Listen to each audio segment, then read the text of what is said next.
Okay, let's wrap up lecture 21. We didn't have time to finish this in class, but I do want to make sure everybody gets all the content. So I'm going to be recording this additional section and I'll include it in the course website. Essentially, section 6 for the midterms, this is what the distribution looks like. It looks like the median was around 5. Again, the max was 12. So we had kind of students all over the place here. And as we talked in lecture, the goal of this question was to find the minimum of the tree with recursion. So given a tree that has an arbitrary number of children, can you write a recursive implementation that finds the minimum value in the tree, right? So the input is a tree node, which represents the root of the tree. The output is the minimum value in the tree. And the idea here is that, for example, in this tree, to compute, let me see. I wonder if I can get a pointer.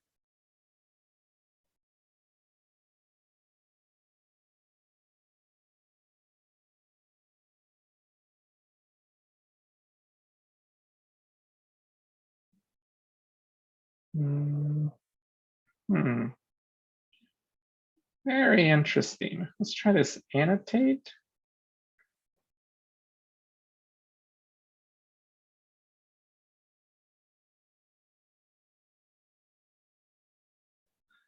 Hopefully you guys can see this, but in order to get the minimum from this tree, one way to think about it is we first look at the value 2 itself, and then we try to figure out what is the minimum of each of its children, right?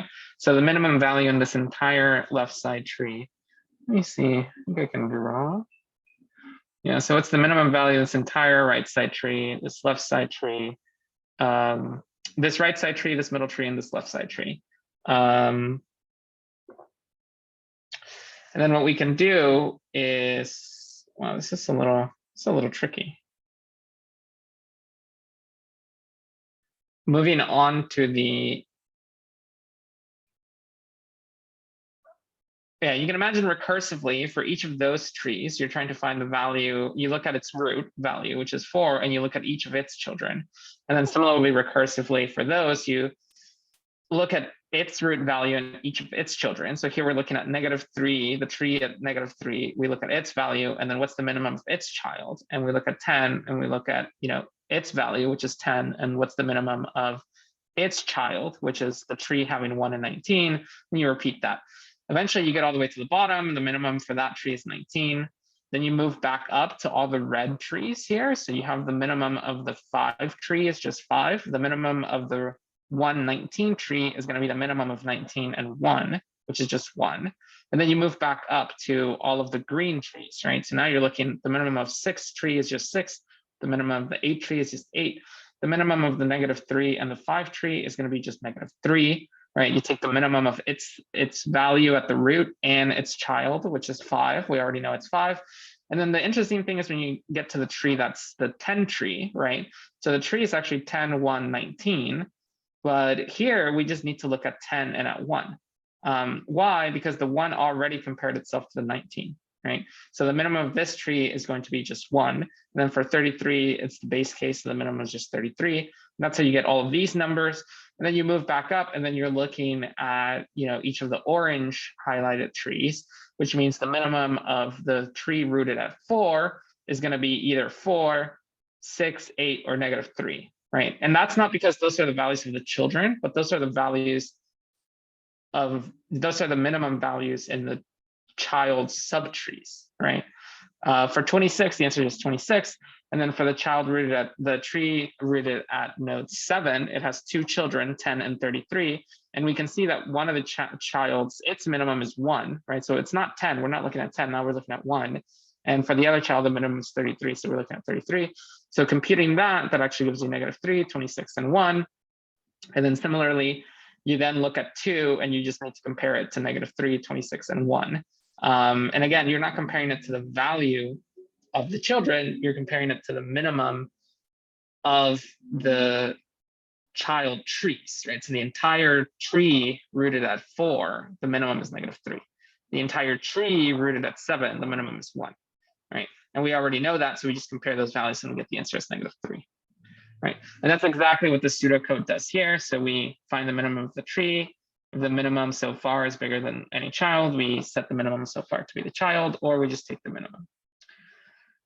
Any breadth first search traversal, again, you can do any ordering that is breadth first search. So you start with 10, then you go to either 4 or 27. So you could do 10, 4, you could do 10, you could do 10, 4, 27, you could do 10, 27, 4, right? It's just they have to be at the same level because this is breadth first traversal, right? Then any of these you can do in any order. They have to come after 4 and 27, right? So -2 cannot be in between 4 and 27. It has to come after because we're doing breadth first search. But these you can do in any order. And then these last ones you can do in any order, but they have to come after all 4 of the previous ones. Again, if we search for 26, we look at 10, then we go right, we look at 27, we go left, we look at 17, we go, that's the last one we look at. If we try to insert 7, we look at 10, we go left, we look at 4, we go right, we look at 6, we go right, and then we look at 8, and we actually try to insert it on the left. So it's going to be a left child.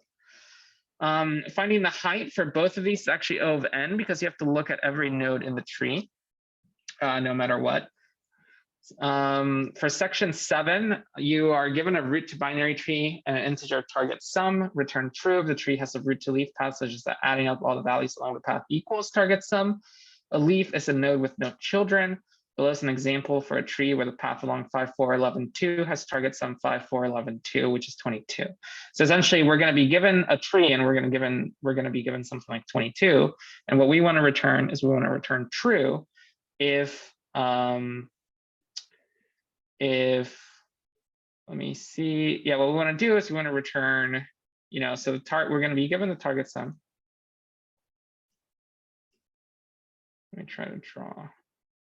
We're going to be given the target sum, which is going to be 22. And what we want to do is we notice that 5, 4, 11, 2, if you add these up, they actually do equal 22. So we want to return, we would want to return true, right? That would be our best guess here. However,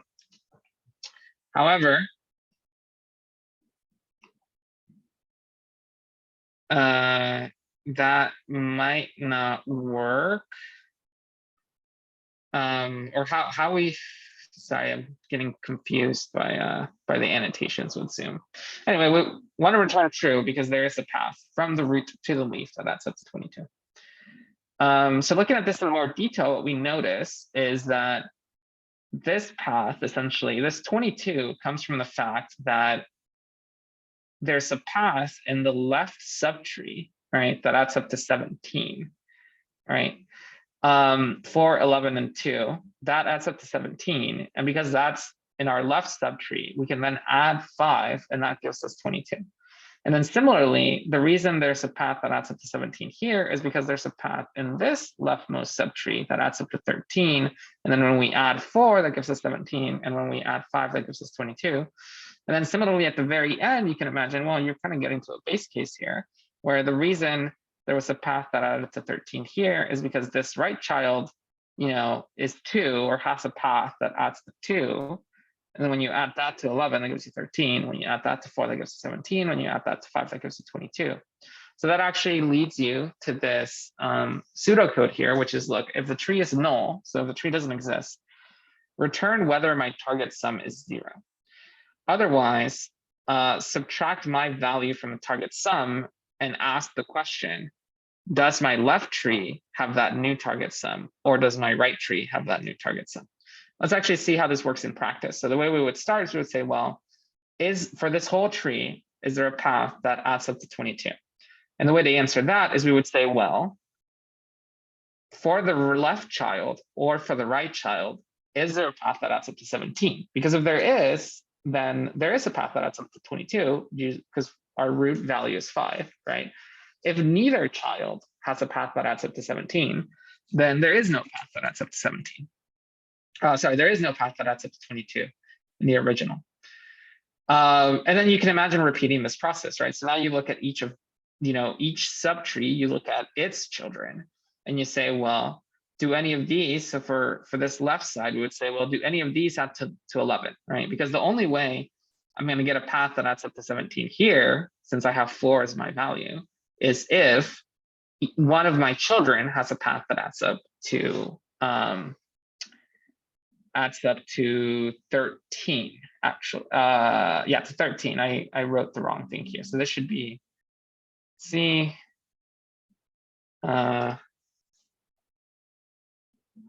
Sorry, let's draw. This should be 13, and this should be 13. And then similarly on this side, is there a path that adds up to 17? Well, there's 8 here already. So the only way it adds up to 17 is if one of my children has a path that adds up to 9. Everybody see that? And then you repeat that again, right? So you ask the same question. For this base case here, we actually are asking for this empty tree, for this empty tree, can it add up to 13? Well, obviously the answer is no, right? It's empty. There's nothing there. Can't add up to 13. So the answer is already no. Then we go back to this side, which is say, well, we're trying to get to 13. I already have 11, right? Which means, does this side, do each of these add up to 2, right? Yeah, so again, there's a typo here. This should be 2. Do any of my children add up to 2? Because the only way I'm going to add up to 13 is if my children add up to 2, and then when I add myself to it, I'll be 13, right? And then similarly for these, we ask the same question. You can imagine, once you get to the empty trees, a lot of these are no, because they're asking, do I add up to 9? All these 3 are asking, do I add up to 9? Well, obviously you don't, right?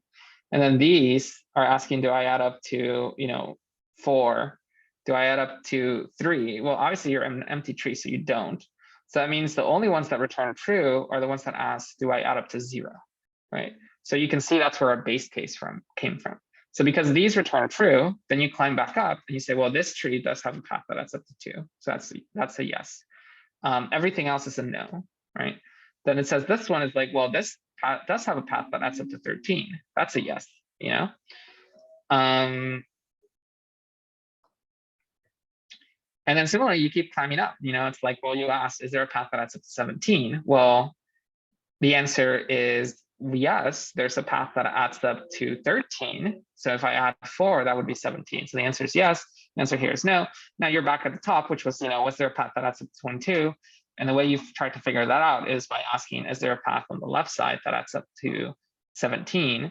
The answer is yes. Is there a path on the right side that adds up to 17? The answer is no.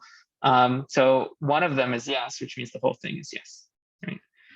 Now the running time is O of n. That's just because you look at every single node, right? So if you look at this, for every single node, we looked at it and we sort of compared it in constant time, right? And then the last part is section 8. So this should be pretty easy. I think you guys did pretty well in this question. A lot of students got a pretty good score. The first question is asked you to provide an adjacency matrix representation. This is actually pretty straightforward. You just set up, you have 4 nodes, 0, 1, 2, 3. So you put them as the rows, you put them as the columns. In this case, I'm going to use the rows as being the source and the columns as being the sink or the destination. So this says, there's an edge from node 0 to node 1. So that's, let's see. Yeah, there's an edge.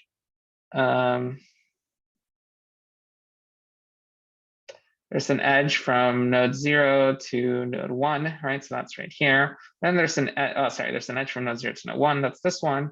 And there's also an edge from node 1 to node 0. So that's this one, right? So that's why we put these ones here. And then there's also an edge from node 1 to node 3. So that's this one here. And then lastly, we see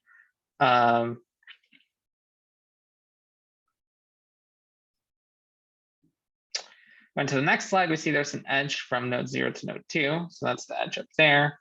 And everything else is basically empty. So that's the answer. Which properties apply to this graph? So again, selecting all that apply, I would say it is directed. It's pretty obvious. It is not acyclic because we actually have a cycle right here. And it is not weighted because we don't have any weights on the graph. Now this question asks you to run DFS where the smallest labeled neighbor, starting from the smallest labeled neighbor. So again, you would start with node 0 and then you would immediately go to 1. You start with 0, then you go to you could go to 2, you could go to 1, but we do say the smallest labeled neighbor. So you would go from 0 to 1. Then from 1, you can't go back to 0 because you've already been there. So you have to go to 3. From 3, there's nowhere to go. So you actually go back to 1. From 1, you go back to 0. And then from 0, you go to 2. So that's the answer for the DFS here. Yep.